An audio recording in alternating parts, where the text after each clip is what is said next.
Welcome back, everybody. Again, thank you all for tuning in. I appreciate all the feedback, support, interaction, likes, comments, subscriptions, all that good stuff that's been coming my way. I don't feel like I deserve it, but I'm very glad to hear that y'all think I've earned it.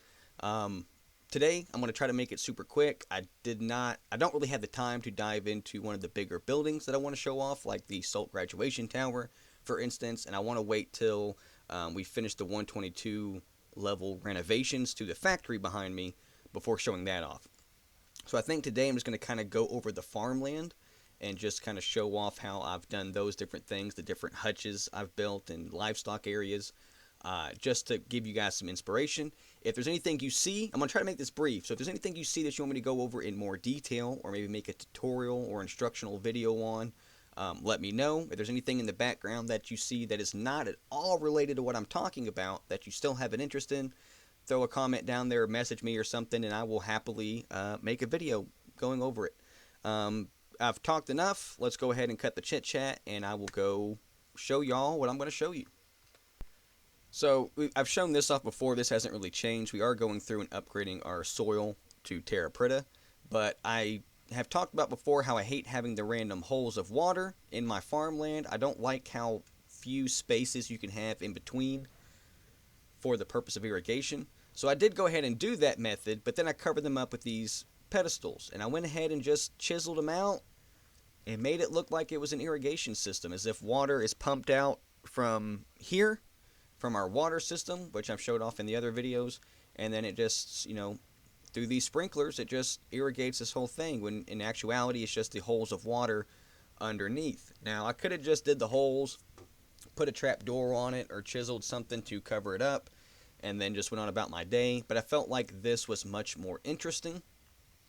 It occupied more of my time, for sure, for playing the game, and then also it makes the area look more industrial and advanced and established, which is something I really wanted for this base in particular. I probably won't replicate this in other areas. I just did that for here because that's the way the house is. So a lot of this really doesn't matter. It's just a different way of accomplishing what we all do, which is irrigating the fields. Um, I don't like how that's offset. I really should have paid attention to that. Are they all like that? Oh yeah, they are all offset. Maybe I did that intentionally. If I did, I hate it. If I didn't do it intentionally, I'm mad that I'm just now noticing it. But anyway, having that go through there's just a way to irrigate stuff. You could do it however you want. I just thought this was an interesting way to do it. So if you feel inspired by this, feel free to take a screenshot, pause the video or what have you, and take a gander. You don't have to use metal. I did use metal, but you could use like bauxite for copper, maybe clay stone for brass or something like that. Maybe sandstone for brass. Sandstone looks really gold. Depends on which one you use. And then something like conglomerate or granite maybe for the like iron or tin would be a good alternative. I would recommend using like the polished stones. Those tend to look better as metal substitutes. But then over here where I don't have the same grid available to me, it's kind of more like a shitty terrace. And I might redo this, but when I did it, I went ahead and put the sprinklers down, so it still covers up the hole of water, but it looks like now the water is spritzed out and splashed around versus coming up into a pipe, running, and then being, sprayed downward. Just a different way to accomplish the same thing. These do kind of get in my way, especially like right here where there's only one block of space available. And in reality, you could just leave that hole of water exposed. That would not be a problem at all. I do have a silo here. If y'all are interested in that, I can show you how I did it. But it really is just different cellars stacked vertically to make it look like a silo. And then I have my different stuff stored in there.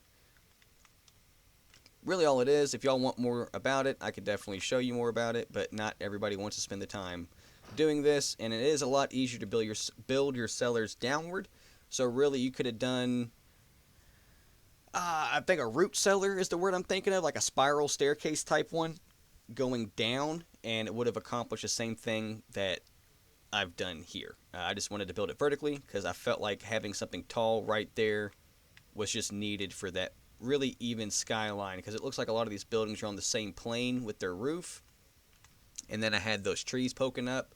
So, and then I had these two guys. So throwing that up just really felt like the right move. If you want to see more on it, though, let me know. Big point of focus is going to be our animal pens. Built a chicken coop where you can breed the chickens in here. There's a feeding spot and an egg laying spot. And then the baby chicks hatch and can fall out here.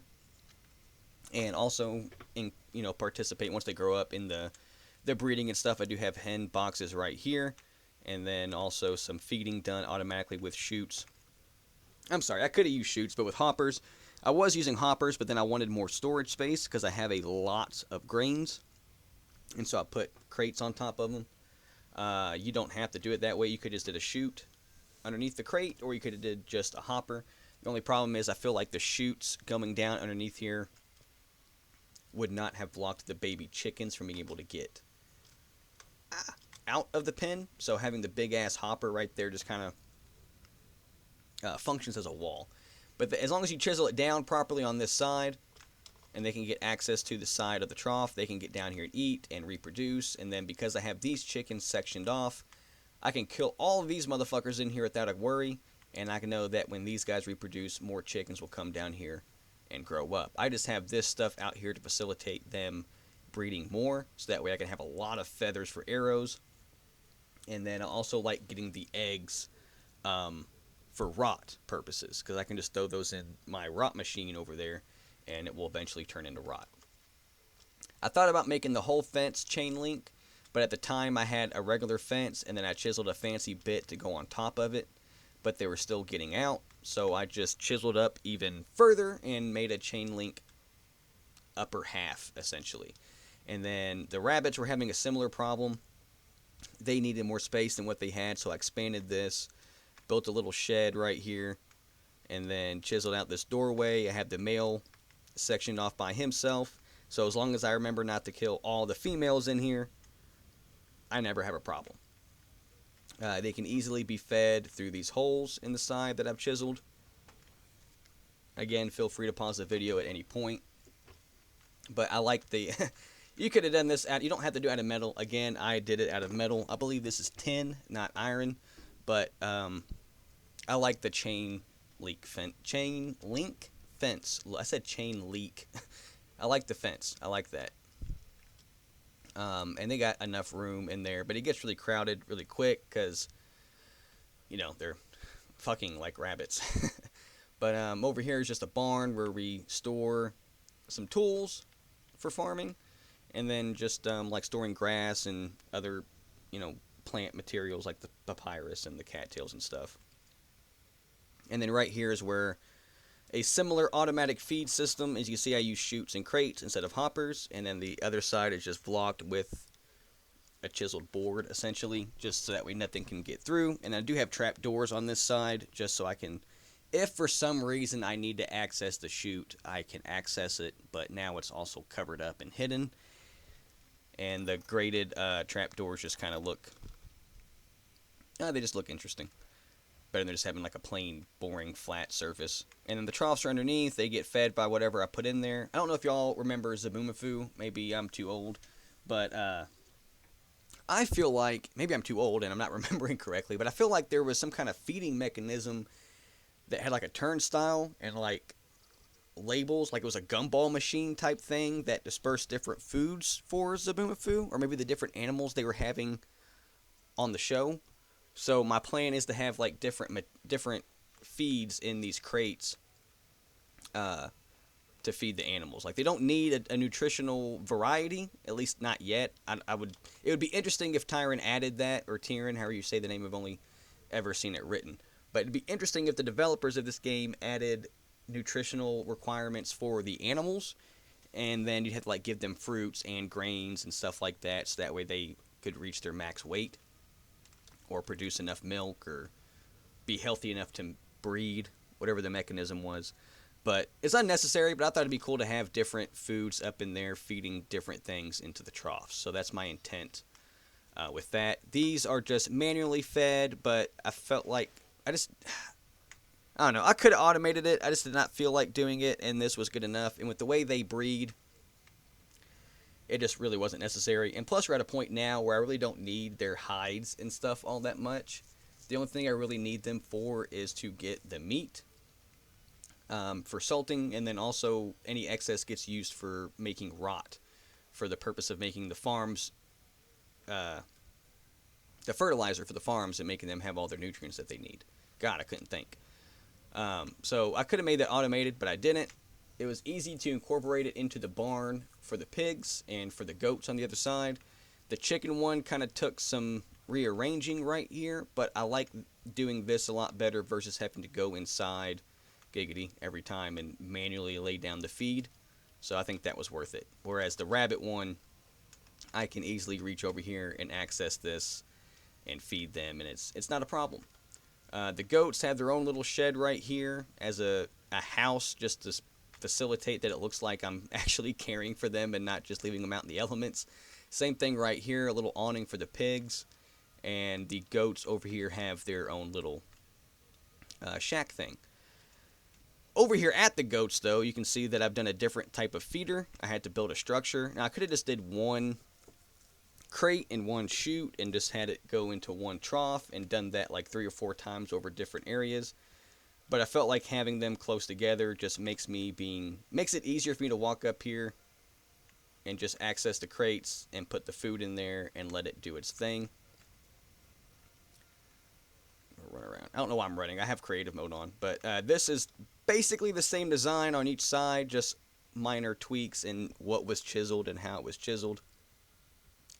It's just a roof over top of some crates with some chutes underneath. Again, you could have used hoppers instead. Really, one hopper over top of a trough is an automatic feeder. You don't need to do anything more than that. I just like to make them decorated. And in fact, I kind of have an example of a more a more simplified feeder that I'll show off here in a second. The way I did it is kind of resource intensive because I did want it to look simple but also nice. But I'll show you what I'm talking about as soon as we're done over here. But I think, other than like showing you how I have like fences separating my bushes to make rows of vines so I can easily harvest them and work my way through, there's really nothing to show off about the vineyard, the vineyard, the wine area where the berries are grown so we can crush them up and make wine in our winery. This area, there's really not much to show about it. Same thing with our orchard. It is just a wide open space with like 4 or 5 blocks in between each tree, so that way they can grow up and have all their branches available to them. They do get a bit close in a couple spots, but I have not run into issues yet. And if anything, I'll just use those bushes those branches that become a problem, just for cuttings to propagate more trees. But the orchard is really bland. It's just tiered with mud brick, and then it has the packed dirt with a place for a tree to grow. And then the trees are growing. There is a space back here. You can kind of see it right there like that behind the winery and the distillery that I would like to show off, but we are not yet to that point. But I think this is all I got to show off over here. Yeah, that's what I'm trying to say. Again, if there's anything that I've flown by that you want to see in more detail or are curious about, let me know. I probably will make a video on it if I haven't yet. However, a lot of that stuff over there has already been covered in my previous videos. So now we will go and check out the final example of an automatic feeder, and I think the video will be done after that. Okay, so now this is off over in our little forestry area. My intent with this space is that it's fenced in such a way that wild animals can get into it, but they cannot get out. Now, of course, with the way the nature of the game is, at some point they will likely despawn, especially if I leave the area. But if I spend enough time around the base and I have food over here, eventually deer and raccoons and other animals will fall into this gated, wooded community, essentially, and be stuck here for a minute. Long enough, usually, for me to come over here and gut them all and get their resources.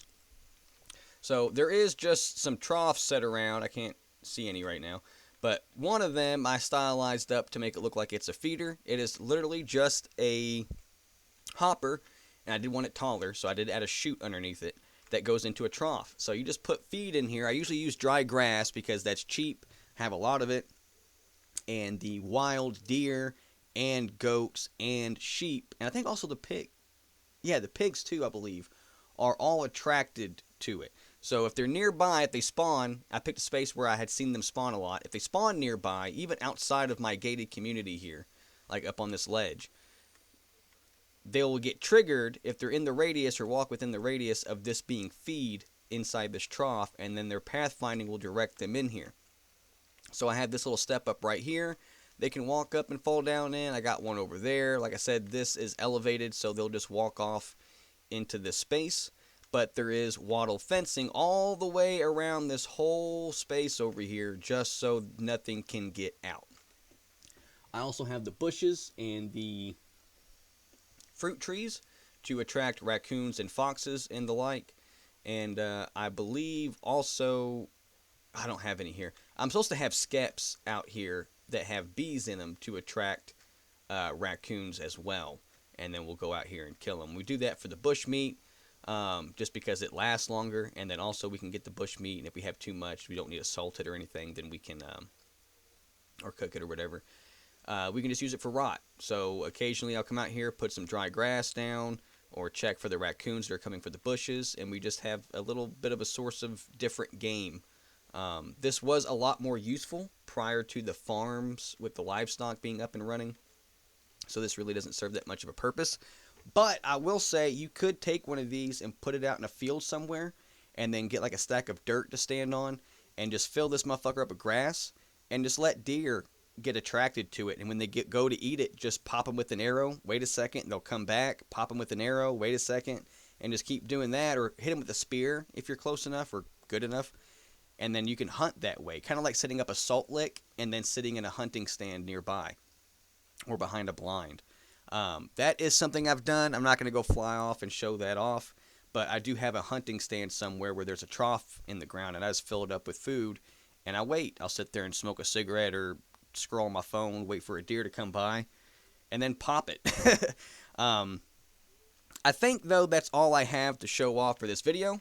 So like I said, if there's anything you've seen in the background that you have an interest in seeing more of, or if there's anything that I was focusing on today that you want to see in more detail, let me know, and I will happily do it. I hope that this video has been brief, and I hope it has also been useful. I hope you see it, think that something was neat, or you never thought to do it that way, or maybe you didn't even know that you could do that, and then now you know, and you'll do it your own way, or do it that way. And in fact, if you adapt anything that you see here to your own purposes, I would like to see it. If you want to make a video, awesome. I'll come like and subscribe and interact with it. I'd love to see it. If you just want to make a post to Reddit, tag me in it. I'd love to see that. Even if it's as simple as you just taking a picture of your computer screen and you want to send it to me via direct message, that would be awesome. Anytime somebody does something that is inspired by something they've seen in my world here, I get absolutely giddy when that is shown off to me. Like my chessboard here. Somebody made a version of my chessboard using different colors, posted to Reddit. I love seeing that. That was very validating and rewarding, and stuff like that just makes me doing this really worth it. So again, thank you all. I hope that although this video was quick, it is not useless, and I didn't move too fast through any of the nonsense. Again, it's really hard to know what to cover in this area, but none of these things by themselves, in my mind, deserve their whole entire video. But if there is something like my seed storage building or the silo or the rot recycler or any of that stuff, if there's something you want to see more of, let me know. Until next time, though, you guys have a great day.